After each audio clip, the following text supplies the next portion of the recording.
കർത്താവിൻ്റെ വചനം ഇപ്രകാരം പറയുകയാണ്, ദൈവത്തിൽ നിന്നാണ് രക്ഷ, മരണത്തിൽ നിന്നുള്ള മോചനം നൽകുന്നത് ദൈവമാണ്. ഹല്ലേലൂയ. സ്നേഹമുള്ളവരെ, ഈ ലോകം, മെഡിക്കൽ സയൻസ് മരണം തീർപ്പെഴുതിയ ഒരു വ്യക്തി, ക്യാൻസറിന്റെ എല്ലാ സ്റ്റേജുകളും കടന്ന് ഇനി രക്ഷയില്ല എന്ന് വൈദ്യശാസ്ത്രം എഴുതി തള്ളിയ ഒരു വ്യക്തി, തൻ്റെ ജീവിതത്തിൽ ജീവിക്കുന്നതിനായ ദൈവം തൻ്റെ കരങ്ങൾ വെച്ച് സ്പർശിച്ച അദ്ദേഹത്തെ സൗഖ്യപ്പെടുത്തി സാധാരണക്കാരനായ ഒരു വ്യക്തിയായിരുന്നു. അദ്ദേഹത്തിൻ്റെ ജീവിതത്തെ ദൈവ ശുശ്രൂഷകനാക്കി മാറ്റിയ ജീവിതാനുഭവം പങ്കുവയ്ക്കുവാൻ വേണ്ടി ബ്രദർ സോയി വടക്കേൽ, ഇടുക്കി ജില്ലയിലുള്ള അടിമാലി സ്വദേശിയാണ്. അദ്ദേഹത്തോട് ചേർന്നാണ് തുടർന്നുള്ള ജീവിത അനുഭവ സാക്ഷ്യം നമ്മൾ കേൾക്കുന്നത്.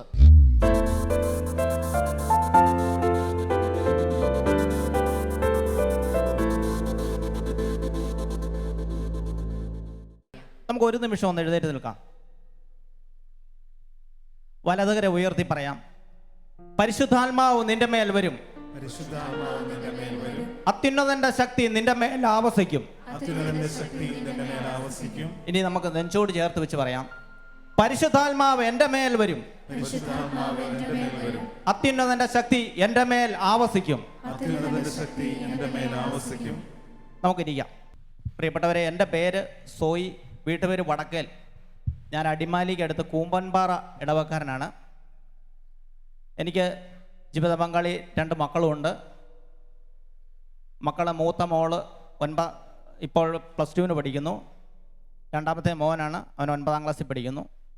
എനിക്ക് ചാച്ചനും അമ്മയൊക്കെ ഉണ്ട്. അവർ പ്രായമായി എങ്കിലും ആരോഗ്യത്തോടെ ഇരിക്കുന്നു. ഞങ്ങൾ 7 മക്കളാണ്. അതിൽ മൂത്ത ആളാണ് ഞാൻ. ഞങ്ങൾ കൃഷിക്കാരാണ്. ഞാനും കൃഷി തന്നെ ചെയ്ത് ജീവിക്കുന്നു. സുഭാഷിതം 16:1 പറയുന്നു, മനുഷ്യൻ പദ്ധതികൾ വിഭാവനം ചെയ്യുന്നു, അന്തിമമായ തീരുമാനം കർത്താവിൻ്റേതത്രേ. പ്രിയപ്പെട്ടവരെ, ഞാൻ ഒരു ദിവസം പണിതുകൊണ്ട് പറമ്പിൽ നിൽക്കുന്ന സമയത്ത് എനിക്ക് പെട്ടെന്നൊരു തലകറക്കം ഉണ്ടായി. ഞാൻ പെട്ടെന്ന് വീഴാതിരിക്കാൻ നിലത്തോട്ടിരുന്നു.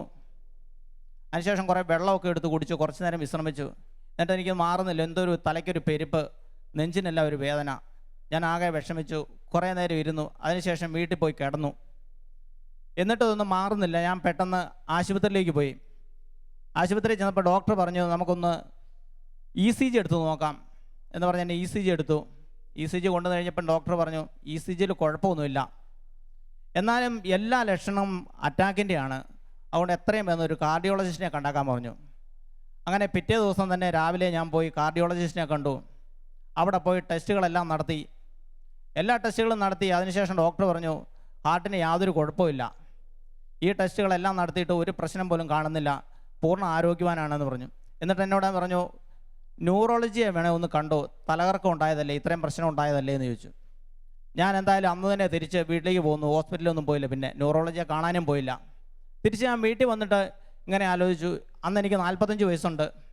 അപ്പം ഞാൻ കണക്കൂട്ടി ഒരു 15 വർഷം കൂടെയൊക്കെ ഇനി നന്നായിട്ട് ജോലി ചെയ്യാം, നല്ല ആരോഗ്യമുണ്ടെന്നല്ലേ ഡോക്ടർ പറഞ്ഞേ. അപ്പം 60 വയസ്സ് വരെ ജോലി ചെയ്യാം, നന്നായിട്ട് പണിയാൻ പറ്റും. അപ്പോഴത്തേക്ക് എൻ്റെ മക്കളൊക്കെ പഠിച്ച് നല്ല ജോലിയൊക്കെ വാങ്ങിക്കും. അപ്പം പിന്നെ വിശ്രമിക്കാം. അങ്ങനെയൊക്കെ പദ്ധതിയൊക്കെ പ്ലാൻ ചെയ്ത് ഞാൻ പണികളൊക്കെ തുടങ്ങി വീണ്ടും. അങ്ങനെ ഒരു 4-5 മാസം കഴിഞ്ഞു. പെട്ടെന്ന് എനിക്കൊരു പനി വന്നു. പനി വന്നു കഴിഞ്ഞപ്പോൾ ഞാൻ ആദ്യം ഒരു ഹോസ്പിറ്റലിൽ പോയി. ഭയങ്കരമായ ശരീരവേദനയുണ്ട്. ഡോക്ടറെ 2 ദിവസം ചികിത്സിച്ചിട്ടും പനിക്ക് കുറവൊന്നും വന്നില്ല. അപ്പോൾ ഞാൻ വേറൊരു ഹോസ്പിറ്റലിലേക്ക് പോയി. അവിടെയും 2 ദിവസം ചികിത്സിച്ചു, എന്നിട്ടും കുറവൊന്നും വരുന്നില്ല. അങ്ങനെ ഞാൻ കോതമംഗലം മാർ ബസേലിയോസ് ഹോസ്പിറ്റലിലേക്ക് പോയി. അവിടെ ചെന്ന് ഡോക്ടറിനെ അവിടെ അഡ്മിറ്റ് ചെയ്ത് അന്ന് തന്നെ അഡ്മിറ്റ് ചെയ്തിട്ട് ബ്ലഡെല്ലാം ടെസ്റ്റ് ചെയ്തു. എല്ലാ ടെസ്റ്റുകളും നടത്തി. പക്ഷേ എന്ത് പനിയാണെന്ന് മാത്രം മനസ്സിലാകുന്നില്ല, പനിയൊട്ട് കുറയുന്നുമില്ല. അപ്പോൾ എൻ്റെ യൂറിൻ ടെസ്റ്റ് ചെയ്തു. യൂറിനകത്ത് 15% ബ്ലഡുണ്ട്. അതെന്താണെന്നും ഡോക്ടർക്ക് പിടിയിട്ടില്ല. അപ്പോൾ ഒരു 3ാമത്തെ ദിവസമായപ്പം ഡോക്ടർ പറഞ്ഞു, നമുക്കൊന്ന് സ്കാൻ ചെയ്ത് നോക്കാം, ഇതെന്ത് സംഭവമാണെന്ന് മനസ്സിലാകുന്നില്ലല്ലോ എന്ന് പറഞ്ഞു. അങ്ങനെ എന്നെ സ്കാനിങ്ങിന് വിട്ടു. ഒരു സിസ്റ്റർ എന്നെ കൂട്ടിക്കൊണ്ടുപോയി സ്കാൻ ചെയ്യാൻ തുടങ്ങിയപ്പോൾ ഡോക്ടറിനോട് ചോദിച്ചു, എന്ത് അസുഖത്തിനാണ് വന്നതെന്ന് ചോദിച്ചു. ഞാൻ പറഞ്ഞു, പനിയായിട്ടാണ് വന്നേ. വേറെ എന്തെങ്കിലും അസുഖം ഉണ്ടോ എന്ന് ചോദിച്ചു. ഞാൻ പറഞ്ഞു, ശരീരത്തൊക്കെ വേദനയുണ്ട്, വേറെ പ്രത്യേകിച്ചൊന്നുമില്ല എന്ന് പറഞ്ഞു. അപ്പം ഞാൻ ഡോക്ടറോട് ചോദിച്ചു, ഡോക്ടറെ എന്തെങ്കിലും കുഴപ്പമുണ്ടോ? ഡോക്ടർ പറഞ്ഞു, അതെനിക്ക് അങ്ങനെ പറയാൻ പറ്റത്തില്ല, എന്ന് ചികിത്സിക്കുന്ന ഡോക്ടർ പറയുമെന്ന് പറഞ്ഞു. അപ്പോൾ തിരിച്ച് സ്കാനിങ് കഴിഞ്ഞ് പുറത്തിറങ്ങിയപ്പോഴേ ഞാൻ നഴ്സിനോട് പറഞ്ഞു എനിക്ക് ഡോക്ടറെ കാണണമെന്ന് പറഞ്ഞു. അപ്പോൾ പറഞ്ഞു സ്കാനിങ്ങിൻ്റെ റിപ്പോർട്ട് എഴുതി തരും ഇപ്പം തന്നെ, അത് കിട്ടിക്കഴിയുമ്പോൾ നമുക്ക് പോകാമെന്ന് പറഞ്ഞു. അങ്ങനെ എന്നെ റൂമിലാക്കിയിട്ട് കുറച്ച് കഴിഞ്ഞപ്പം വീണ്ടും വന്ന് എന്നെ തിരിച്ച് വിളിച്ചു, ഡോക്ടറെ കാണാൻ പോകാമെന്ന് പറഞ്ഞു. അപ്പോൾ തിരിച്ചിറങ്ങി വരുമ്പം സിസ്റ്റർ എന്നോട് ചോദിച്ചു മക്കളൊക്കെ എത്ര വരെ ആയി എന്ന് ചോദിച്ചു. അത് കേട്ടപ്പോൾ എനിക്ക് ശരിക്കും പറഞ്ഞാൽ ഒരു ഞെട്ടലാണ് ഉണ്ടായേ. ഇതെന്നാ സിസ്റ്റർ ഇപ്പോൾ അങ്ങനെയൊക്കെ ചോദിക്കുന്നത്. എന്തായാലും ഞാൻ പറഞ്ഞു അന്ന് മൂത്ത മോള് 8ാം ക്ലാസ്സിൽ പഠിക്കുന്നേ ഉള്ളൂ. അതൊക്കെ ഞാൻ പറഞ്ഞു തിരിച്ച് പോകുന്നു. ഡോക്ടറുടെ അടുത്തേക്ക് പോയി. ഡോക്ടർ ചോദിച്ചു പേടിച്ച് പോയോ എന്ന് ചോദിച്ചു. ഞാൻ പറഞ്ഞു പേടിച്ചില്ല, പക്ഷേ എന്തോ ഒരു കുഴപ്പം പോലെ ഡോക്ടർ പറഞ്ഞു, അതുകൊണ്ടാണെന്ന് പറഞ്ഞു. ഡോക്ടർ എന്നിട്ട് പറഞ്ഞു ഇതിൽ എഴുതിയിരിക്കുന്ന ഒരു എൻഡോസ്കോപ്പി ചെയ്യാനാണ്, പക്ഷേ ഇത് എഴുതി തന്നിരിക്കുന്നതുകൊണ്ട് എനിക്ക് അത്രയും കൊണ്ട് ക്ലിയർ ആകുന്നില്ല, നാളെ നമുക്ക് കറക്റ്റായിട്ട് പറയാം, ഇപ്പം എന്തായാലും പോയി റൂമിൽ കിടക്കാൻ പറഞ്ഞു. അങ്ങനെ എന്നെ തിരിച്ചു വിട്ടു. പിറ്റേ ദിവസം രാവിലെ ഡോക്ടർ വന്നിട്ട് പറഞ്ഞു ഇന്ന് തന്നെ ഡിസ്ചാർജ് ചെയ്യുവാണ്, എത്രയും പെട്ടെന്ന് ഒരു എൻഡോസ്കോപ്പി ചെയ്യണം, കാരണം ലിവറിൽ ചില പ്രശ്നങ്ങളുണ്ട്, അതുകൊണ്ട് പറ്റുമെങ്കിൽ ഇന്ന് തന്നെ പോയി ചെയ്യണം, ഇവിടെ എൻഡോസ്കോപ്പി ചെയ്യാൻ സൗകര്യമില്ല എന്ന് പറഞ്ഞു. അങ്ങനെ ഞാൻ പുറത്തേക്ക് പോന്നു. അന്ന് തന്നെ എന്നെ ഡിസ്ചാർജ് ചെയ്യാൻ വീട്ടിലേക്ക് പോയി. വീട്ടിൽ പോയിട്ട് ആലോചിച്ച് ഞാൻ എവിടെയാണ് പോകേണ്ടതെന്ന്. അങ്ങനെ കൂത്താട്ടുകുളം ദേവമാതാ ഹോസ്പിറ്റലിലേക്ക് പോയി. അവിടെ പോയി എൻഡോസ്കോപ്പി ചെയ്തു. എൻഡോസ്കോപ്പി ചെയ്തപ്പോൾ ഡോക്ടർ പറഞ്ഞു എൻഡോസ്കോപ്പിയിൽ കുഴപ്പങ്ങളൊന്നുമില്ല.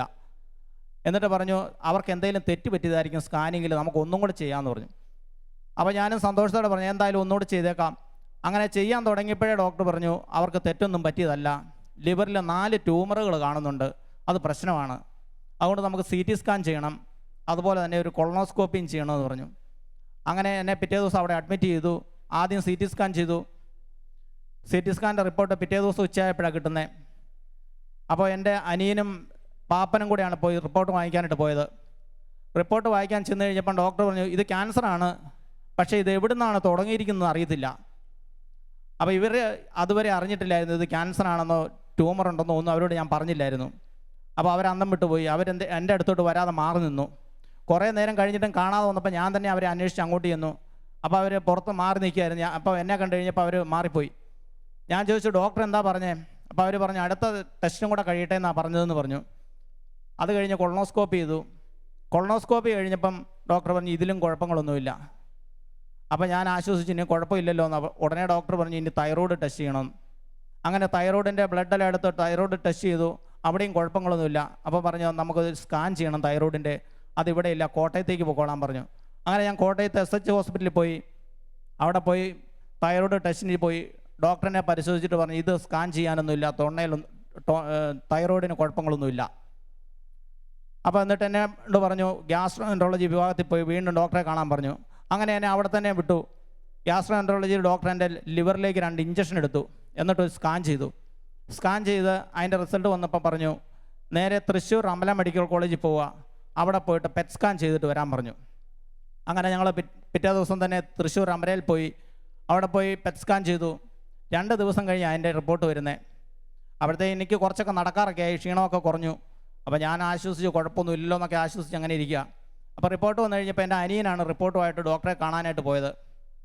അനിയൻ കൊണ്ടുപോയി ഡോക്ടറെ കാണിച്ചു. ഡോക്ടർ റിപ്പോർട്ടെല്ലാം വായിച്ചിട്ട് പറഞ്ഞു ഇതുമായിട്ട് നേരെ ഗംഗാധരൻ ഡോക്ടറെ അടുത്തേക്ക് പൊയ്ക്കോളാൻ പറഞ്ഞു. അപ്പം അനിയൻ ചോദിച്ചു എന്തെങ്കിലും കുഴപ്പമുണ്ടോ ഡോക്ടറെ? കുഴപ്പമൊന്നുമില്ല എന്ന് പറഞ്ഞു. എന്നിട്ട് പറഞ്ഞു എത്രയും പെട്ടെന്ന് കാണണം, അതിന് കാരിദാസിൽ നിന്നൊരു ലെറ്ററും കൂടെ വാങ്ങിച്ചുകൊണ്ട് പോകുമെന്ന് പറഞ്ഞ് ഡോക്ടർ എഴുതി കൊടുത്തു. അപ്പോൾ അനിയൻ പുറത്തിറങ്ങിയിട്ട് എന്നോട് പറഞ്ഞു ഡോക്ടർ പറഞ്ഞു കുഴപ്പമൊന്നുമില്ലെന്നാണ് പറഞ്ഞതെന്ന് പറഞ്ഞു. പിന്നെ ഗംഗാധരൻ ഡോക്ടറെ ഒന്ന് കാണാൻ പറഞ്ഞിട്ടുണ്ടെന്ന് പറഞ്ഞു. ഞാൻ ചോദിച്ചു എന്തിനാണ് ഗംഗാധരൻ ഡോക്ടറെ കാണുന്നേ? അപ്പം അനിയൻ പറഞ്ഞു അത് പറഞ്ഞില്ല, ഗംഗാധരൻ ഡോക്ടറെ എന്തായാലും കാണാൻ പറഞ്ഞു, പെട്ടെന്ന് കാണണമെന്നാണ് പറഞ്ഞതെന്ന് പറഞ്ഞു. അപ്പം ഞാൻ എൻ്റെ പരിചയത്തിലുള്ള എൻ്റെ ഏറ്റവും അടുത്തൊരു ഡോക്ടറുണ്ട്, ഞാൻ ഈ റിപ്പോർട്ട് ഡോക്ടർക്ക് അയച്ചു കൊടുക്കാൻ അവനോട് പറഞ്ഞു. എൻ്റെ ബാക്കി എല്ലാ റിപ്പോർട്ടും ഡോക്ടർക്ക് കൊടുത്തിട്ടുണ്ട്. അപ്പം ഡോക്ടറിനോട് പറയും ഓരോ റിപ്പോർട്ടുകൾ വരുമ്പോഴും നീ ധൈര്യമായിരിക്കും എന്നൊക്കെ പറഞ്ഞ് എന്നെ ആശ്വസിപ്പിച്ചുകൊണ്ടായിരുന്നേ. അങ്ങനെ ആ റിപ്പോർട്ടും അയച്ചു കൊടുത്തു. റിപ്പോർട്ട് ചെന്ന് കഴിഞ്ഞപ്പം ഡോക്ടർ പറഞ്ഞു ഇത് എനിക്ക് മനസ്സിലാകുന്നില്ല, പക്ഷേ ഞാൻ എൻ്റെ സുഹൃത്ത് ഡോക്ടർ ബാംഗ്ലൂർ HCG ഹോസ്പിറ്റലിലെ ഡോക്ടറാണ്, അങ്ങോട്ട് അയക്കാം, എന്നിട്ട് ഞാൻ പറയാമെന്ന് പറഞ്ഞു. അങ്ങനെ 2 ദിവസം കഴിഞ്ഞപ്പം ഞാൻ വീണ്ടും ഡോക്ടറെ വിളിച്ചു. അപ്പോൾ കുഴപ്പമൊന്നും ഇല്ലാത്തതുകൊണ്ട് ഞാൻ പറമ്പിലൊക്കെ നടക്കാൻ തുടങ്ങി. പറമ്പിൽ നിന്നാണ് ഡോക്ടറെ വിളിക്കുന്നത്. ആരും കേൾക്കാതെ മാറി നിന്ന് വിളിച്ചു. ഡോക്ടറെ വിളിച്ചു കഴിഞ്ഞപ്പോൾ ഡോക്ടർ പറഞ്ഞു ആ റിപ്പോർട്ട് കിട്ടി, റിപ്പോർട്ട് അനുസരിച്ച് നീ ഇപ്പോൾ ക്യാൻസറിൻ്റെ 3ാമത്തെ സ്റ്റേജാണ്.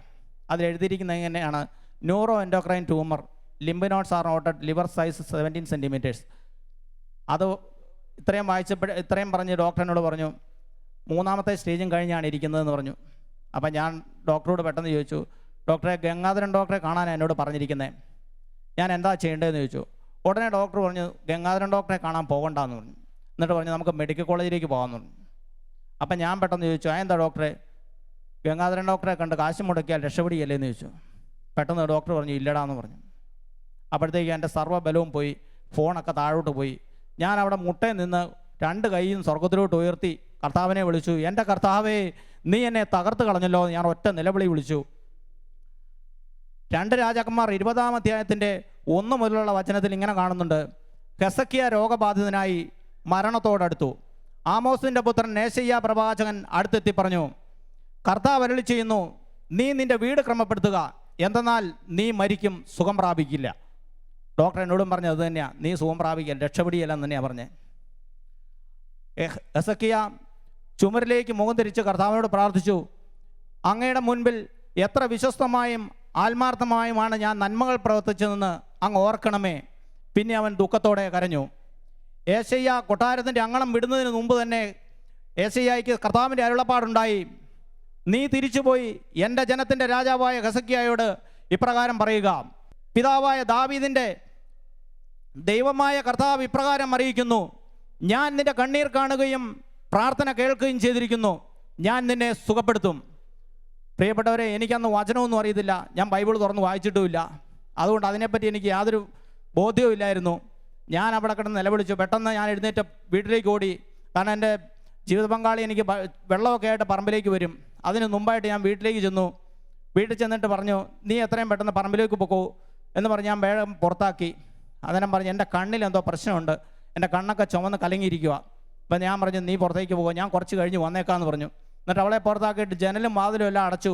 എന്നിട്ട് ഞാൻ മുട്ടയിൽ നിന്ന് അവിടെ നിന്ന് 2 കൈയും വിരിച്ചു പിടിച്ച് കർത്താവിനോട് പ്രാർത്ഥിച്ചു, കർത്താവേ, നീ എന്നെ സുഖപ്പെടുത്തണമേ, എനിക്ക് എന്താ സംഭവിക്കാൻ പോകുന്നത് എനിക്കറിയത്തില്ല, നീ എന്നെ ഈ ഇടവഴിയിൽ നിന്ന് വിളിച്ചുകൊണ്ട് പോകരുതേ എന്നൊക്കെ പറഞ്ഞ് ഞാൻ ഉറക്കം നിലവിളിച്ച് പ്രാർത്ഥിച്ചു. ജെറമ്യാ 17:14 ഇങ്ങനെ പ്രാർത്ഥിക്കുന്നുണ്ട്, കർത്താവേ, എന്നെ സുഖപ്പെടുത്തണമേ, അപ്പോൾ ഞാൻ സൗഖ്യമുള്ളവനാകും, എന്നെ രക്ഷിക്കണമേ, അപ്പോൾ ഞാൻ രക്ഷപ്പെടും. പ്രിയപ്പെട്ടവരെ, ഞാൻ അവിടെ നിലവിളിച്ചു പ്രാർത്ഥിക്കുമ്പോൾ എന്നെ എൻ്റെ വീട്ടിൽ നിന്ന് വീണ്ടും വിളിച്ചു. എൻ്റെ പാപ്പനെ വിളിക്കുന്നേ. എന്നിട്ട് പറഞ്ഞു, നമുക്ക് എത്രയും വേഗം ഗംഗാധരൻ ഡോക്ടറെ കാണാൻ പോകണമെന്ന് പറഞ്ഞു. ഞാൻ പറഞ്ഞു, ഞാൻ വരികയില്ല, ഞാൻ ഗംഗാധരൻ ഡോക്ടറെ കാണാൻ വരികയില്ല, കാരണം ഞാൻ എത്ര ചികിത്സിച്ചാലും മരിച്ചു പോവും, പിന്നെ എന്തിനാ ഞാൻ അങ്ങോട്ട് വരുന്നത്, എൻ്റെ പണമെല്ലാം പോവും, മക്കളെ പട്ടിണിയാകും, ഞാൻ മരിച്ചും പോകും, അതുകൊണ്ട് ഞാൻ വരികയില്ല എന്ന് പറഞ്ഞു. അങ്ങനെ ഞാൻ തീർത്ഥം പറഞ്ഞു കഴിഞ്ഞപ്പോഴത്തേക്കും എൻ്റെ അമ്മാവൻ എന്നെ വിളിച്ചിട്ട് പറഞ്ഞു, നമുക്ക് RCCയിലേക്ക് പോകാമെന്ന് പറഞ്ഞു. അപ്പോൾ RCC എന്ന് കേട്ടപ്പോൾ എന്തോ എനിക്കൊരു ചെറിയ പ്രതീക്ഷ, ഇനി എങ്ങനെയും രക്ഷപ്പെട്ടാലോ. അങ്ങനെ ഞാൻ RCC പോകാൻ തയ്യാറായി. അന്നേരം തന്നെ ഇറങ്ങി RCCയിലേക്ക് പോയി. ഞങ്ങൾ RCC ചെന്നു, റിപ്പോർട്ടുകളെല്ലാം ഡോക്ടറെ കാണിച്ചു. എല്ലാ റിപ്പോർട്ടുകളും വായിച്ചു കഴിഞ്ഞപ്പോഴേ ഡോക്ടർ പറഞ്ഞു, ഇത് പൂർണ്ണമായും ക്യാൻസറാണ്, ന്യൂറോ എൻഡോക്രൈൻ ട്യൂമർ എന്ന് പറയുന്നതാണ്, അത് ലിംബിനെയാണ് ബാധിച്ചിരിക്കുന്നത് എന്നെല്ലാം പറഞ്ഞു. അപ്പോൾ തലയിൽ നിന്നുള്ള ലിംബ് 2 നശിച്ചു പോയി, അത് ലിവറിൽ വരെ എത്തിയിട്ടുണ്ട്, ലിവറിൽ ട്യൂമറുകളാണ്. എന്തായാലും നമുക്കൊരു ബയോപ്സി എടുക്കാമെന്ന് പറഞ്ഞ് എന്നെ പിറ്റേ ആഴ്ച ഒന്ന് ബയോപ്സി എടുക്കാനായിട്ട് പറഞ്ഞു വിട്ടു. അങ്ങനെ ഞങ്ങൾ പിറ്റേ ആഴ്ച ഡോക്ടറെ കണ്ട് ബയോപ്സി എടുത്തു. അതിൻ്റെ റിപ്പോർട്ട് വന്നപ്പോൾ ഡോക്ടർ പറഞ്ഞു, ഈ റിപ്പോർട്ടിൽ കൃത്യമായിട്ട് കിട്ടേണ്ട ആ ട്യൂമറിൽ നിന്ന് നല്ല ബയോപ്സി കിട്ടിയിരിക്കുന്നത്, അതുകൊണ്ട് വീണ്ടും ഒന്നും കൂടി എടുക്കണമെന്ന് പറഞ്ഞു. അപ്പോൾ അങ്ങനെ വീണ്ടും എന്നെ ബയോപ്സി എടുത്തു. വീണ്ടും ബയോപ്സി എടുത്തിട്ട് 2 മണിക്കൂർ കഴിഞ്ഞ് ഒന്നും കൂടി എടുക്കണമെന്ന് പറഞ്ഞു. അങ്ങനെ 3ാമതും എടുത്തു. 3ാമത്തെ പ്രാവശ്യം ബയോപ്സി എടുത്തു. 3 ദിവസം കഴിഞ്ഞപ്പോൾ അതിൻ്റെ റിപ്പോർട്ട് വന്നു. റിപ്പോർട്ട് വന്നപ്പം ഡോക്ടർ പറഞ്ഞു, ഇതും അത് കറക്റ്റ് ട്യൂമറിൽ നിന്നല്ല കിട്ടിയിരിക്കുന്നത്, നിങ്ങളെ ബയോപ്സി എടുക്കുന്ന സമയത്ത് ട്യൂമറിലേക്ക് പോകുന്ന സൂചി അത് തെന്നി പോവുക, എന്തുകൊണ്ടാണെന്ന് അറിയത്തില്ല, ആ ട്യൂമറിൽ കുത്താൻ പറ്റുന്നില്ല എന്ന് പറഞ്ഞു. അപ്പോൾ ഞാൻ ഡോക്ടറോട് പറഞ്ഞു, അങ്ങനെ എടുക്കുകയാണെങ്കിൽ എന്നെ ബോധം കെടുത്തിയിട്ട് എടുത്താൽ മതി, അല്ലാതെ എടുക്കരുതെന്ന് പറഞ്ഞു. അപ്പം ഡോക്ടർ ബയോപ്സി എടുക്കുന്ന ഡോക്ടറെ വിളിച്ചു. അപ്പോൾ ഡോക്ടർ പറഞ്ഞു, ബോധം കെടുത്തെടുക്കുക എന്നല്ല, ഇനി ആ ലിവറിലേക്ക് ഒന്നും ചെയ്യാൻ പറ്റത്തില്ല, കാരണം ലിവറിൻ്റെ സ്ഥിതി മോശമാണ്, അതുകൊണ്ട് അങ്ങനെ ഒന്നും ചെയ്യാൻ പറ്റത്തില്ല, ബയോപ്സി എടുത്തു കഴിഞ്ഞാൽ ആൾ മരിച്ചു പോകുമെന്ന് പറഞ്ഞു. അപ്പോൾ ഡോക്ടർ പറഞ്ഞു, അങ്ങനെ ഉണ്ടെങ്കിൽ നമുക്ക് സർജനെ കാണാമെന്ന് പറഞ്ഞു. അപ്പം ഞാൻ ഡോക്ടറോട് ചോദിച്ചു, ഡോക്ടറെ, ഇത് ക്യാൻസർ ആണെന്ന് എത്ര ശതമാനം വിശ്വസിക്കാമെന്ന് ചോദിച്ചു. ഡോക്ടർ പറഞ്ഞു, 90% വിശ്വസിക്കാമെന്ന് പറഞ്ഞു. അപ്പോൾ ഞാൻ പകുതി ആശ്വാസത്തോടെ ചോദിച്ചു, 10% ഇല്ലെന്ന് വിശ്വസിക്കാൻ വിലയെന്ന് ചോദിച്ചു. അപ്പോൾ ഡോക്ടർ പറഞ്ഞു, ആ 10% എന്ന് പറഞ്ഞ് മെഷീനറിക്ക് എന്തെങ്കിലും തകരാറുണ്ടെങ്കിൽ 10% പ്രതീക്ഷിക്കാമെന്ന് പറഞ്ഞു. അതോടെ എൻ്റെ ആ പ്രതീക്ഷയും തീർന്നു. അപ്പം ആ പ്രാവശ്യം എന്നെ വീട്ടിലേക്ക് പറഞ്ഞു വിടുമ്പോൾ അനിയനോട് പറഞ്ഞു വിട്ടു. എൻ്റെ അനിയനാണ് അന്ന് കൂടെ ഉണ്ടായിരുന്നത്. ഡോക്ടർമാരെ പറഞ്ഞു, വീട്ടിൽ പോയി എല്ലാവരോടെയും അറിയിക്കണം, കാരണം ഞാനന്ന് അതുവരെ എൻ്റെ ഭാര്യയോടും മക്കളോടും പറഞ്ഞില്ല, ഇത്രയും സീരിയസ് ആണെന്നോ ഒന്നും പറഞ്ഞിട്ടില്ലായിരുന്നു. അപ്പോൾ അനിയൻ എന്നോട് വീട്ടിലെത്താറായപ്പോൾ പറഞ്ഞു, ചേച്ചിയോട് പറയണം, പിള്ളേരോടും പറയണം, ഇനിയിപ്പോൾ പറയാതിരുന്നിട്ട് കാര്യമൊന്നുമില്ല എന്ന് പറഞ്ഞു. അപ്പോൾ ഞാൻ പെട്ടെന്ന് പറഞ്ഞു, അത് നീ പറയണ്ട, ഞാൻ തന്നെ പറഞ്ഞോളാം എന്ന് പറഞ്ഞു. എന്തായാലും ഞാൻ രാവിലെ തൊട്ട് വൈകുന്നേരം വരെ നോക്കി എങ്ങനെയെങ്കിലും ഒന്ന് പറയണം, പക്ഷേ എന്നെക്കൊണ്ട് പറയാൻ സാധിക്കുന്നില്ല. ഞാൻ എന്താ പറയുന്നത്, ഞാൻ ഉടനെ മരിച്ചു പോകുമെന്ന് പറയുന്നത് എങ്ങനെയാണ്? ഞാൻ അങ്ങനെ വിഷമിച്ചു. വൈകുന്നേരമായി കിടന്നു കഴിഞ്ഞപ്പോൾ ഞാൻ പതിയെ പറഞ്ഞു, ലൈറ്റെല്ലാം ഓഫ് ചെയ്ത് കഴിഞ്ഞപ്പോൾ പറഞ്ഞു, ഇനിയിപ്പം നീ വേണം വീട്ടുകാര്യങ്ങളൊക്കെ നോക്കാൻ, എനിക്കെന്തെങ്കിലും സംഭവിച്ചാൽ എന്ത് ചെയ്യും, അതുകൊണ്ട് നീ കുറേ കൂടെ ഉത്തരവാദിത്തമായിട്ട് കാര്യങ്ങളൊക്കെ ചെയ്യണമെന്ന് പറഞ്ഞു. അതെന്നെ ഇപ്പം അങ്ങനെ പറയാമെന്ന് ചോദിച്ചു. അപ്പം ഞാൻ പറഞ്ഞു, ഞാൻ ഉടനെ മരിച്ചു പോയാൽ നീ എന്ത് ചെയ്യുമെന്ന് ചോദിച്ചു. അത് അന്നേരത്തെ കാര്യമില്ലേ, അത് അന്നേരം ഞാൻ നോക്കിക്കോളാം എന്ന് പറഞ്ഞു. എന്തായാലും അത്രയും പറഞ്ഞു കഴിഞ്ഞപ്പോഴത്തേനും എൻ്റെ കണ്ണുകൾ നിറഞ്ഞൊഴുകി. ഞാൻ മറുവശത്തേക്ക് തിരിഞ്ഞ് കിടന്ന് കണ്ണ് കരഞ്ഞുകൊണ്ടിരുന്നു. വീണ്ടും ഞങ്ങൾ ഡോക്ടറെ പോയി കണ്ടു. ഡോക്ടറെ കണ്ടു കഴിഞ്ഞപ്പോൾ ഡോക്ടർ പറഞ്ഞു, സർജനെ കണ്ടിട്ട് ഓപ്പറേഷനുള്ള ഡേറ്റ് നിശ്ചയിക്കാൻ പറഞ്ഞു. അങ്ങനെ സർജനെ കാണാനായിട്ട് പോയി. അപ്പോൾ ഞങ്ങൾക്ക് അവിടെ 2 ദിവസം താമസം വന്നു. അപ്പം എൻ്റെ കൂടെ ഉണ്ടായിരുന്ന അനിയനാണ്, അവനെ തിരിച്ചു പോരേണ്ട വന്നു. അപ്പോൾ അന്ന് രാവിലെ ഞാൻ ഡോക്ടറെ കാണാൻ എന്നെ ഇരുത്തിയിട്ട് അവൻ തിരിച്ചു പോന്നു. അപ്പോൾ ഡോക്ടറെ കണ്ട ഒരു ഡേറ്റ് വാങ്ങിക്കുന്ന അതേ ഉണ്ടായിരുന്നുള്ളൂ അന്നത്തെ കാര്യം. അപ്പോൾ ഞാൻ അവിടെ ഇരുന്നു. 10 മണിയായപ്പോൾ എന്നെ ഡോക്ടർ വിളിച്ചു. എൻ്റെ ഫയലുകളെല്ലാം എടുത്ത് നോക്കിയിട്ട് ഡോക്ടർ എന്നോട് പറഞ്ഞു, ഇവിടെ ഇരുന്നോളാം പറഞ്ഞു. എന്നിട്ട് പുറത്ത് പോയി ബാക്കി ഡോക്ടർമാരെ കാണിച്ചിട്ട് ഒരു അരമണിക്കൂർ കഴിഞ്ഞ് ഡോക്ടർ തിരിച്ചു വന്നു. എന്നിട്ട് പറഞ്ഞു, എന്നും കാണുന്ന ഡോക്ടറെ അടുത്ത് പോയിരുന്നു, അവിടേക്ക് ഫയൽ വന്നുള്ളൂ എന്ന് പറഞ്ഞു. ഞാൻ പോയി പുറത്തിരുന്നു. ഉച്ചയായപ്പോൾ ഒന്ന് ചോദിച്ചു, എൻ്റെ ഫയൽ എത്തിയിട്ടുണ്ടോ? ഡോക്ടർ പറഞ്ഞു, വന്നില്ല. ഒരു 3 മണിയായപ്പോൾ എന്നെ വിളിച്ചു ഡോക്ടർ. എന്നിട്ട് പറഞ്ഞു, നിങ്ങളുടെ റിപ്പോർട്ടുകൾ ഞങ്ങൾ വീണ്ടും ഒന്നും കൂടെ പഠിക്കുകയായിരുന്നു, അത് മുഴുവൻ നോക്കി. പക്ഷേ ഇനിയിപ്പം ഞങ്ങൾക്കൊന്നും ചെയ്യാൻ സാധിക്കുന്ന അവസ്ഥയില്ല. സർജറി ചെയ്താൽ അപകടമാണെന്നാണ് സർജൻ പറയുന്നത്. ബയോപ്സി എടുക്കാനും പറ്റത്തില്ല. ഇപ്പം ഇനി ഞങ്ങൾക്കൊന്നും ചെയ്യാനില്ല. അതുകൊണ്ട് വീട്ടിലേക്ക് പോയിക്കോളൂ, എന്നിട്ട് വീട്ടിൽ പോയി വിശ്രമിച്ചാൽ മതി. ഇനി എന്തെങ്കിലും പ്രശ്നങ്ങളുണ്ടായാൽ ഇങ്ങോട്ട് വരണ്ട, അവിടെ ഏതെങ്കിലും ഹോസ്പിറ്റലിൽ കണ്ടാൽ മതി എന്ന് പറഞ്ഞു. എന്നിട്ട് ആ കൂട്ടത്തിൽ തന്നെ പറഞ്ഞു, ഇനി ഒരു സ്കാനിങ്ങും കൂടെ ഉണ്ട്, അതിൻ്റെ പേര് ഡോട്ടാപെറ്റ് സ്കാൻ എന്നാണ്. അത് നമുക്ക് ഇവിടെ ചെയ്യാൻ പറ്റത്തില്ല, അതിന് ബാംഗ്ലൂർ പോകണം, അവിടെ ഉള്ളൂ എന്ന് പറഞ്ഞു. അപ്പോൾ ഞാൻ ഡോക്ടറോട് ചോദിച്ചു, ഇനി എന്തിനാണ് ഡോക്ടർ ഇത് ചെയ്യുന്നതെന്ന് ചോദിച്ചു. അപ്പോൾ ഡോക്ടർ പറഞ്ഞു, എന്തായാലും ഒന്ന് ചെയ്യുക, ഇത്ര ആയതല്ലേ എന്ന് പറഞ്ഞു. ശരിയെന്ന് പറഞ്ഞ് പേപ്പറും വാങ്ങിച്ച് ഞാൻ പുറത്തേക്ക് ഇറങ്ങി. അപ്പോൾ തന്നെ എനിക്ക് മനസ്സിലായി എന്നെ അവർ പൂർണ്ണമായിട്ടും കൈയൊഴിഞ്ഞതാണെന്ന്. കാരണം എൻ്റെ ജീവിതവും ഇനി അധികം നീളിയാലെന്ന് എനിക്ക് പൂർണ്ണമായിട്ട് ബോധ്യമായി. ആ ബോധ്യത്തോടെ ഞാൻ പുറത്തേക്ക് ഇറങ്ങിയത്. അപ്പം തന്നെ ഞാനൊരു തീരുമാനമെടുത്തു, എനിക്ക് നന്നായിട്ടൊന്ന് കുമ്പസാരിച്ച് മരിക്കാൻ തയ്യാറാകണം. അതിന് എവിടെയെങ്കിലും പോയൊരു ധ്യാനം കൂടണം. കാരണം ധ്യാനത്തിന് കൂടുവാണെങ്കിൽ നന്നായിട്ട് പാപങ്ങളെല്ലാം അവർ മനസ്സിലാക്കി തരും. അല്ലാതെ രക്ഷപ്പെടും എന്നൊരു പ്രതീക്ഷയിലല്ല ഞാൻ ധ്യാനിക്കാൻ ആഗ്രഹിച്ചത്. നന്നായിട്ടൊന്ന് കുമ്പസാരിക്കണം, മരിച്ചാൽ സ്വർഗത്തിൽ പോകണം. അങ്ങനെയുള്ള തീരുമാനത്തോടെ ഞാൻ പുറത്തിറങ്ങി റെയിൽവേ സ്റ്റേഷനിൽ പോയി ട്രെയിനിൽ കയറി. അപ്പോൾ ട്രെയിനിൽ കയറി ഇരുന്ന് കഴിഞ്ഞപ്പോൾ ഞാൻ ആലോചിച്ച്, ഞാൻ എങ്ങനെയാണ് തിരിച്ച് വീട്ടിലോട്ട് പോകുന്നത്. പെട്ടെന്ന് ഞാൻ പുറത്തിറങ്ങി. എന്നിട്ട് ആലോചിച്ചു, ട്രെയിനിൻ്റെ മുന്നിലെങ്ങാനും ചാടി മരിച്ചാലോ എന്ന് വരെ ഞാൻ ആലോചിച്ചു അവിടെ നിന്ന്. എന്നിട്ട് വീണ്ടും ആലോചിച്ചു, അങ്ങനെ മരിച്ചു കഴിഞ്ഞാൽ ഞാൻ സ്വർഗത്തിൽ പോവുകയില്ല, അതുകൊണ്ട് എന്തായാലും മരിക്കുമ്പം മരിക്കട്ടെ എന്ന് കണ്ട് ഞാൻ അവിടെ നിന്നു. അപ്പം ഞാൻ എൻ്റെ ടിക്കറ്റ് എടുത്ത് വെറുതെ നോക്കിയപ്പോൾ അതിൽ എൻ്റെ നമ്പർ തെറ്റിച്ചാണ് എഴുതിയിരിക്കുന്നത്. ഞാൻ ഇരിക്കുന്ന സീറ്റല്ല എൻ്റേത്. അപ്പം ഞാൻ വീണ്ടും പുറത്തിറങ്ങിയിട്ട് ട്രെയിനിന് മുഴുവൻ നടന്നു നോക്കി, എൻ്റെ സീറ്റ് എവിടെയാണെന്ന് നോക്കിയിട്ട് കണ്ടില്ല. അപ്പം ഞാൻ ഇങ്ങനെ ആലോചിച്ച് നിൽക്കുമ്പോൾ TTR ട്രെയിനിലേക്ക് കയറുന്നു കണ്ടു.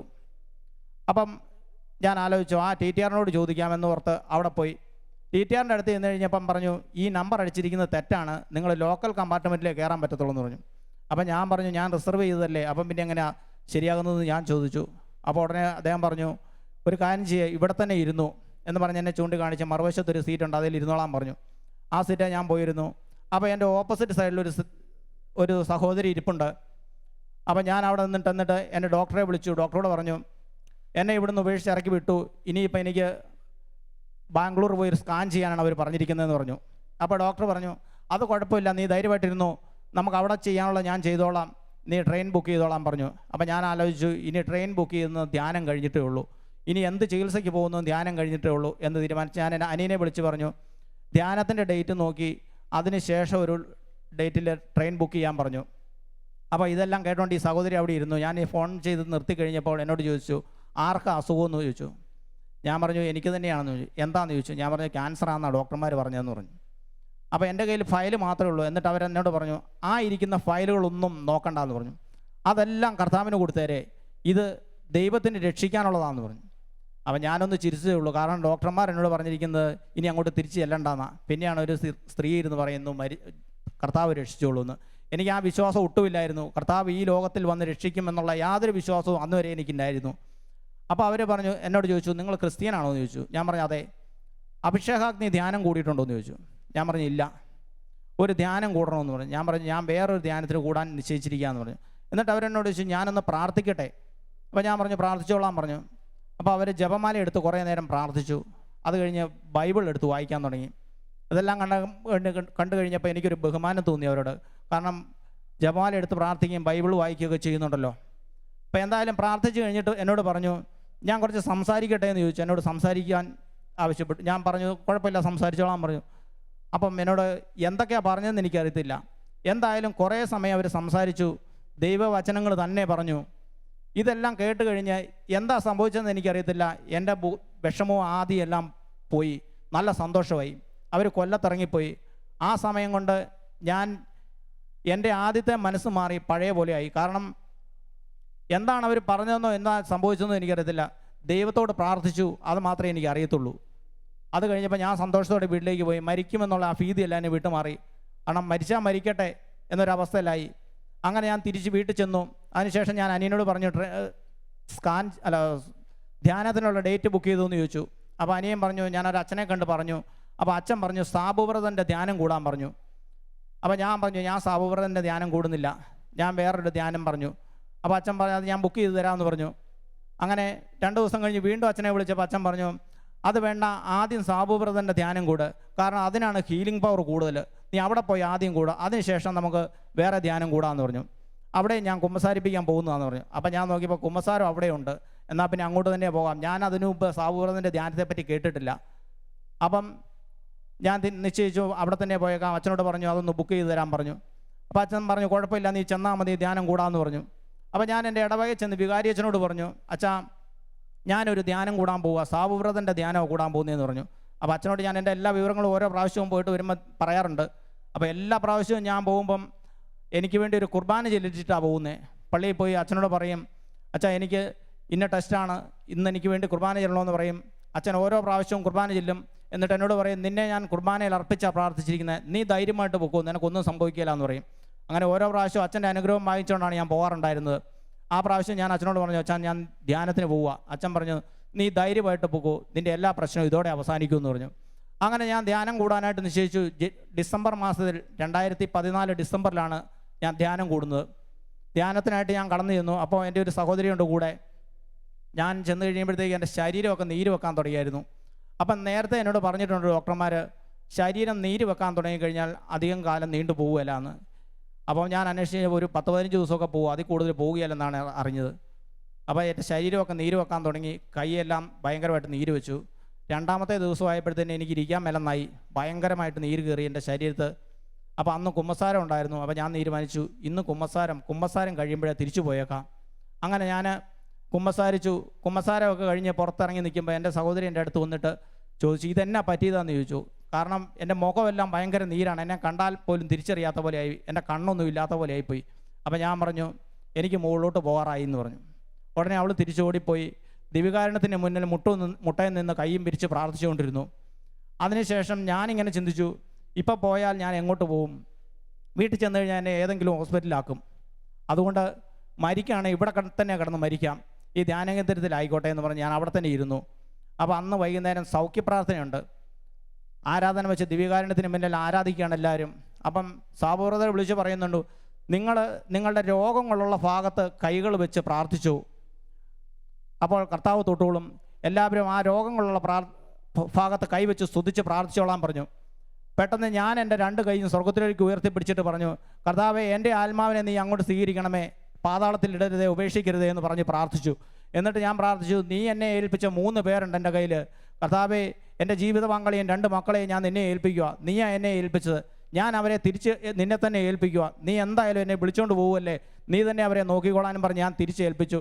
അങ്ങനെ ഉറക്കെ കരഞ്ഞ് സ്തുതിച്ച് പ്രാർത്ഥിച്ചു. ഞാൻ അടുത്തിരിക്കുന്ന ആരെയും ശ്രദ്ധിച്ചില്ല, ഉറക്കെ നിലവിളിച്ച് കണ്ണുനീരോടെ ഞാൻ വിളിച്ച് പ്രാർത്ഥിച്ചുകൊണ്ടിരുന്നു. ആ സമയത്ത് പെട്ടെന്ന് ഒരാൾ എന്നെ വന്ന് തൊടുന്ന പോലെ എനിക്ക് തോന്നി. എൻ്റെ നെഞ്ചിൻ്റെ ഭാഗത്താണ് വന്ന് തൊട്ടെ. അപ്പം നെഞ്ചിൻ്റെ ഭാഗത്ത് തൊട്ട് കഴിയുമ്പോൾ ഞാൻ കുനിഞ്ഞു നോക്കി, പക്ഷെ ഒന്നും കാണാനില്ല. വീണ്ടും അത് അവിടെ ഇരുന്ന് വട്ടത്തിൽ വരയ്ക്കാൻ തുടങ്ങി. വട്ടം കറങ്ങുന്ന അനുഭവം എനിക്കറിയാം, പക്ഷേ ഞാൻ കുനിഞ്ഞു നോക്കിയിട്ട് ഒന്നും കാണുന്നില്ല. പെട്ടെന്ന് ഞാൻ ആകെ പേടിച്ചു പോയി. ഞാൻ ഉറക്കെ കരഞ്ഞ് സ്തുതിച്ചു, ഞാൻ മരിച്ചു പോകുമെന്നാണ് ശരിക്കും ഞാൻ ഓർത്തത്. കാരണം എന്താണ് സംഭവിക്കുന്നത് എനിക്കറിയത്തില്ല. ഒന്ന് തൊടുന്നതായിട്ട് മാത്രം അറിയാം, ഭയങ്കരമായിട്ട് വട്ടത്തിൽ വരയ്ക്കുന്നുണ്ട്. അപ്പോൾ ഞാൻ കരഞ്ഞ് സ്തുതിച്ചുകൊണ്ടിരിക്കുന്നു. എൻ്റെ ദൈവമേ എന്നെ കാത്തുകൊള്ളണമെന്നെല്ലാം പറഞ്ഞ് ഞാൻ സ്തുതിച്ചു. ആരാധനയെല്ലാം തീർന്നു, സ്തുതിപ്പ് കഴിഞ്ഞു, ഒന്നും സംഭവിച്ചില്ല.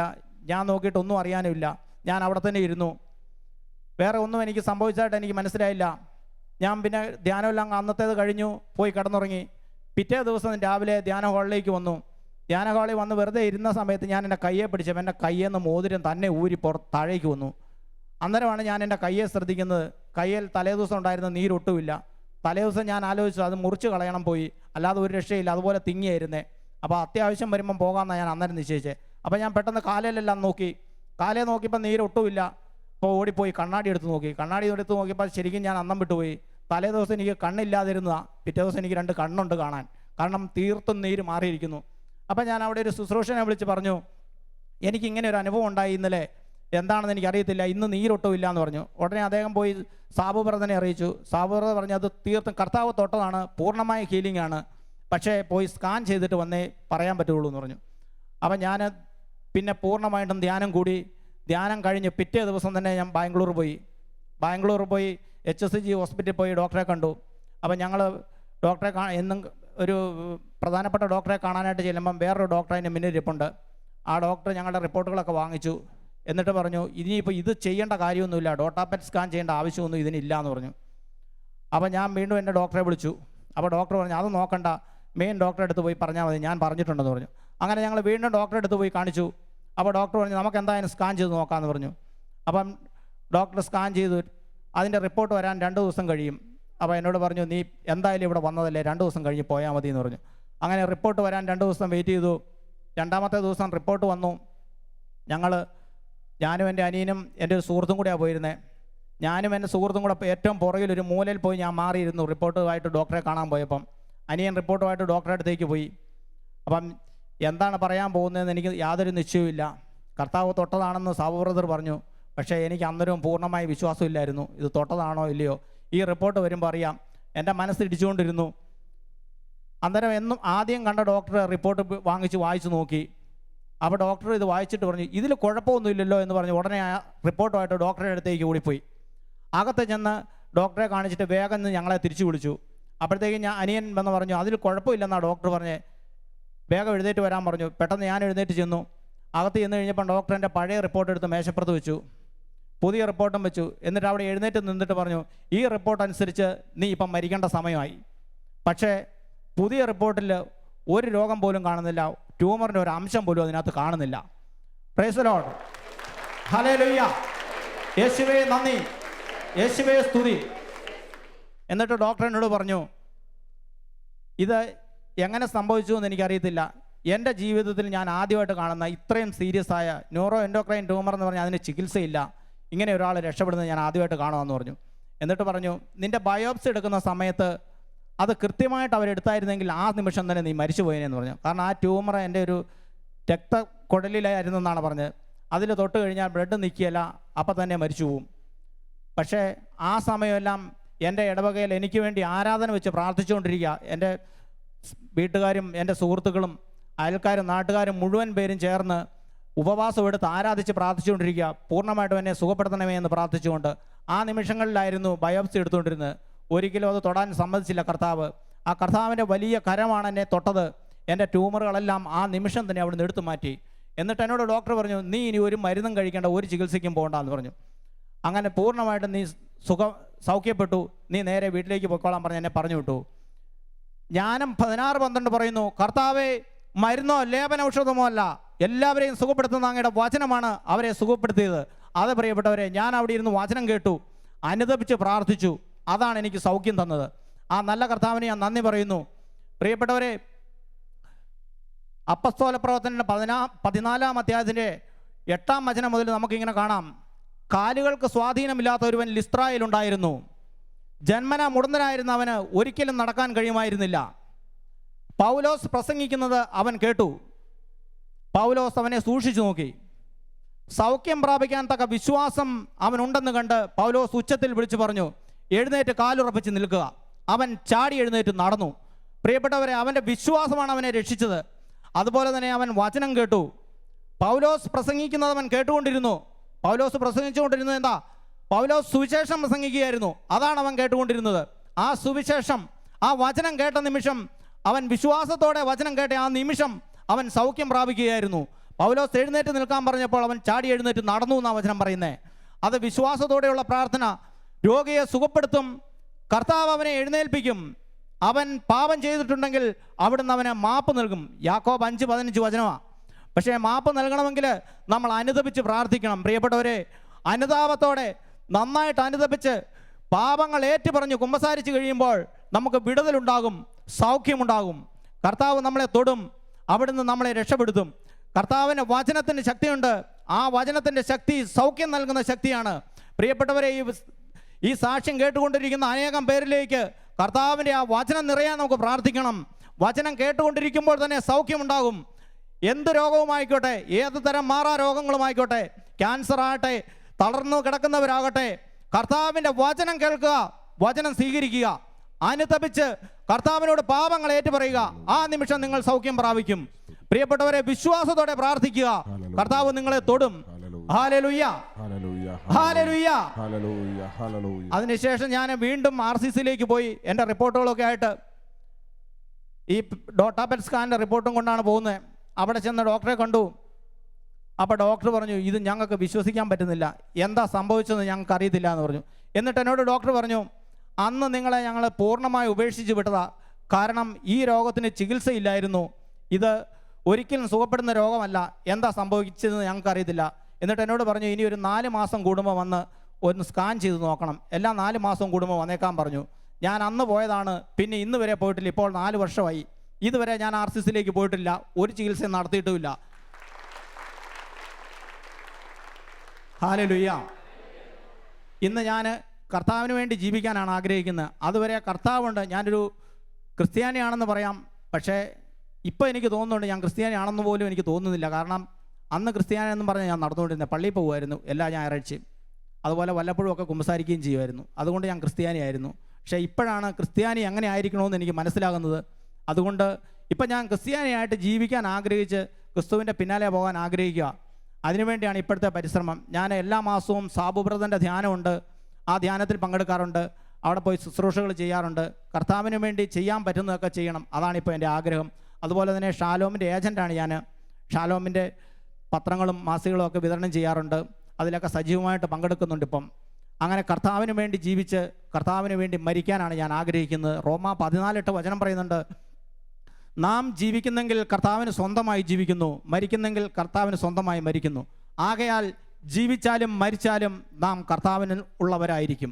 പ്രിയപ്പെട്ടവരെ, ആ വചനത്തിൻ്റെ ശക്തിയിൽ ജീവിക്കണമെന്നാണ് എനിക്ക് ആഗ്രഹം. കർത്താവിന് വേണ്ടി ജീവിക്കുക, കർത്താവിന് വേണ്ടി മരിക്കുക. അങ്ങനെ ജീവിച്ച് മരിക്കാൻ വേണ്ടി നിങ്ങളോട് ഞാൻ പ്രാർത്ഥിക്കണമെന്ന് അപേക്ഷിക്കുകയാണ്. നിങ്ങളെല്ലാവരും എനിക്ക് വേണ്ടി പ്രാർത്ഥിക്കണമെന്ന് ഞാൻ അപേക്ഷിക്കുന്നു. നമുക്കൊരു നിമിഷം എഴുന്നേറ്റ് നിൽക്കാം. നമുക്കെല്ലാ ക്യാൻസർ രോഗികളെയും കർത്താവിൻ്റെ കരങ്ങളിലേക്ക് സമർപ്പിച്ചൊന്ന് പ്രാർത്ഥിക്കാം. കണ്ണുകളടച്ച് സ്തുതിച്ച് പ്രാർത്ഥിക്കാം. യേശുവേ നന്ദി, യേശുവേ സ്തുതി. ഹല്ലേലൂയ. കർത്താവേ, അങ്ങയുടെ കരങ്ങളിലേക്ക് ഞങ്ങൾ എല്ലാ രോഗികളെയും സമർപ്പിക്കുന്നു. വൈദ്യശാസ്ത്രം ഉപേക്ഷിച്ച അനേകം മക്കള് രോഗബാധിതരായി ഈ സാക്ഷ്യം കേട്ടുകൊണ്ടിരിക്കുമ്പോൾ കർത്താവേ, അവരുടെ മുന്നിലേക്ക് കർത്താവേ അങ്ങ് കടന്നു വരണമേ. എന്നെ തൊട്ട് സുഖപ്പെടുത്തി എൻ്റെ കർത്താവേ അവരെ സൗഖ്യം നൽകി അനുഗ്രഹിക്കണമേ. തൊട്ട് സൗഖ്യം നൽകണമേ. അവിടുത്തെ പരിശുദ്ധ രക്തത്താൽ അവരെ വിശുദ്ധീകരിക്കണമേ, കഴുകണമേ. യേശുവേ സ്തുതി, യേശുവേ നന്ദി. കർത്താവേ, എല്ലാ രോഗികളെയും തൊടണമേ. മാറാ രോഗങ്ങൾ ബാധിച്ചവരെ തൊടണമേ. കർത്താവേ, സൗഖ്യം നൽകണമേ. സങ്കടപ്പെടുന്നവരെ ആശ്വസിപ്പിക്കണമേ. ദുഃഖിതരുടെ മേൽ തൊടണമേ. കർത്താവേ, കടബാധിതരുടെ വലയുന്നവരെ ആശ്വസിപ്പിക്കണമേ. ഭവനമില്ലാത്തവരെ സ്പർശിക്കണമേ. എല്ലാവരെയും കർത്താവേ അങ്ങ് തൊടണമേ. അങ്ങയുടെ പരിശുദ്ധാത്മാവിനാൽ നിറയ്ക്കണമേ. യേശുവേ സ്തുതി, ആരാധന. Hallelujah, hallelujah, hallelujah. യേശുവേ നന്ദി, യേശുവേ സ്തുതി. Hallelujah, hallelujah, hallelujah. അങ്ങേ ദിവ്യമാ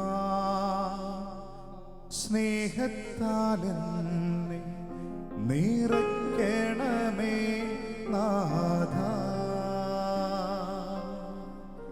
അങ്ങേ ദിവ്യമാ സ്നേഹത്താലെന്നെ നിറയ്ക്കണമേ നാഥാ.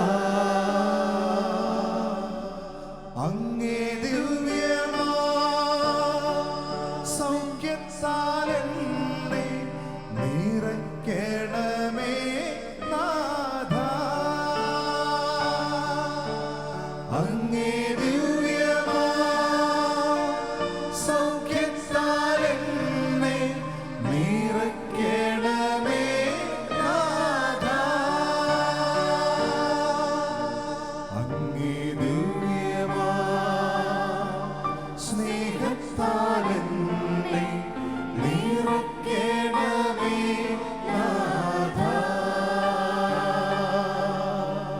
അങ്ങേ ദിവ്യമാ സ്നേഹത്താൽ എന്നെ നിറയ്ക്കണമേ നാഥാ. ഇരു കരങ്ങളും ഉയർത്തി ബ്രദറിനെ തൊട്ട് സുഖപ്പെടുത്തിയ ഒരു ദൈവം, ജീവിക്കുന്നവനായൊരു ദൈവം, അതേ പ്രിയപ്പെട്ടവരെ, അവൻ നമ്മുടെ സമീപത്തുണ്ട്. ആ ദൈവം ഇന്നും ജീവിക്കുന്നവനാണെന്നുള്ള ബോധ്യത്തോടെ ഇരു കരങ്ങളും ഉയർത്തിക്കൊണ്ട് ഈ സാസ്യ ശുശ്രൂഷയിൽ പങ്കെടുത്തുകൊണ്ടിരിക്കുന്ന 10,000ങ്ങളുടെ മേല് ദൈവത്തിന്റെ അത്ഭുതകരമായ കരസ്പർശനം ഇപ്പോൾ സംഭവിക്കുവാൻ വേണ്ടി നിങ്ങൾ അറിയുന്ന സകല രോഗികളെയും ഈ സമയങ്ങളിൽ ഇരു കരങ്ങൾ ഉയർത്തിപ്പിടിച്ചുകൊണ്ട്, നിങ്ങൾ ലോകത്ത് എവിടെയാണെങ്കിലും ആയിക്കോട്ടെ, ഇരു കരങ്ങളും ഉയർത്തിപ്പിടിച്ചുകൊണ്ട് തളർവാദ രോഗിയെ എഴുന്നേൽപ്പിച്ച കർത്താവ് ഈ 2018-ലും ജീവിക്കുന്നവനായ ദൈവം തന്റെ കരങ്ങൾ തൊട്ട് സോയിബദറിനെ സ്പർശിച്ചതുപോലെ ഈ അത്ഭുതങ്ങളുടെ രാത്രിയില് കർത്താവ് വെളിപ്പെടുന്നതിനായി നമ്മളെ ഉയർത്തിയ കരങ്ങള് ദൈവത്തിന്റെ സന്നിധിയിലേക്ക് കരങ്ങൾ ഉയർത്തി സ്തുതിച്ചുകൊണ്ട് പ്രാർത്ഥിക്കാം. Hallelujah, hallelujah, hallelujah, hallelujah, hallelujah, hallelujah, hallelujah.